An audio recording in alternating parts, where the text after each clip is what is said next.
Food delivery लड़की ने गुस्से में एक ईंट उठाई और करोड़ों की लग्जरी कार का शीशा तोड़ दिया। उसे नहीं पता था कि उसका यह कदम उसकी किस्मत को पूरी तरह बदल देगा, इसलिए उसने बिना झिझक टूटे शीशे के टुकड़े को हटाया और अपनी छोटी सी काया से बेहोश पड़े अमीर व्यक्ति को कार से बाहर निकाला। और वे अभी कार से कुछ दूर गए ही थे कि कार में एक जोरदार धमाका हुआ और वे दोनों दूर जा गिरे। इसलिए पास खड़े लोगों ने उनकी मदद की, लेकिन लड़की पहले ही बुरी तरह घायल हो चुकी थी। और इसी दौरान लड़की को ग्राहक का फोन आया, जो ऑर्डर लेट होने पर गुस्से में चिल्लाने लगा और 3 मिनट में डिलीवरी न करने पर खराब रिव्यू देने की धमकी दी। इसलिए दर्द को सहते हुए लड़की फिर से अपनी इलेक्ट्रिक स्कूटर पर बैठी और डिलीवरी करने चली गई। उधर लड़की जिस आदमी को बचाई थी वह एक अरबपति और ताकतवर बिजनेसमैन था। इसलिए होश में आते ही उसने अपने असिस्टेंट से पूछा कि उसे बचाने वाला कौन था, लेकिन असिस्टेंट ने लड़की का चेहरा नहीं देखा था और सीसीटीवी में सिर्फ उसकी पीठ नजर आई। तभी बिजनेसमैन को याद आया कि उसने बेहोशी में लड़की के हाथ पर एक फूल का निशान और उसकी गर्दन में एक खास पेंडेंट देखा था। इसलिए उसने असिस्टेंट से कहा कि किसी भी कीमत पर उस लड़की को ढूंढ कर लाया जाए ताकि वह अपनी जान का बदला चुका सके।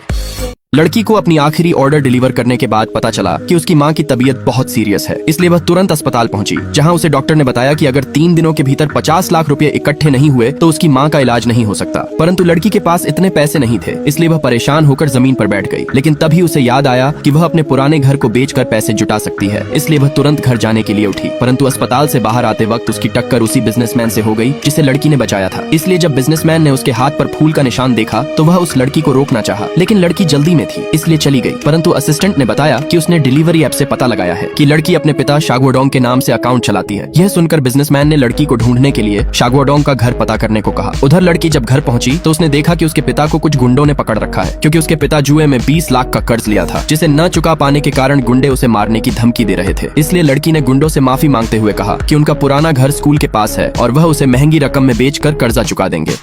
500 सालों से बंद प्राचीन ताबूत को खोलते वक्त लड़की का हाथ अचानक से कट गया और उसके खून की कुछ बूंदें ताबूत के अंदर सो रहे आदमी के सूखे होंठों पर गिर गईं और खून के संपर्क में आते ही वह आदमी जो हजारों साल से सो रहा था जाग उठा। इसलिए लड़की डर के मारे भागने की कोशिश की, लेकिन एक अजीब ताकत ने उसे ताबूत के अंदर खींच लिया और लड़की डर के मारे चिल्लाने लगी, लेकिन उसकी आवाज ताबूत की मोटी दीवारों में खो गई और अगले ही पल वह आदमी उसे जबरन पकड़ लेता है और कहता है कि वह वही है जिसका वह 500 सालों से इंतजार कर रहा था। लेकिन अचानक लड़की का नींद खुलता है और उसे एहसास होता है कि यह वही सपना है जो उसे बार बार आता है। इसलिए सुबह होते ही उसकी माँ उसे आवाज देकर उठाती है और याद दिलाती है कि उसे काम पर जाना है। इसलिए ऑफिस पहुंचने पर उसे पता चलता है कि आज नए बॉस के निजी सचिव के लिए इंटरव्यू होना है। लेकिन जब वह नए बॉस को देखती है तो हैरान रह जाती है, क्योंकि वह वही आदमी था जो उसके सपनों में आता था। लेकिन इसी बीच एक महिला उम्मीदवार उसे नीचा दिखाने के लिए उसे धक्का दे देती है, लेकिन चुटकी बजाते ही वह आदमी समय को रोक देता है और आराम से लड़की को सीधा करके समय फिर से स्टार्ट कर देता है। असल में वह आदमी उस लड़की को ढूंढने आया था, क्योंकि वह लड़की उसकी पत्नी का पुनर्जन्म थी, जो 500 साल से पुनर्जन्म के चक्र से गुजर रही थी।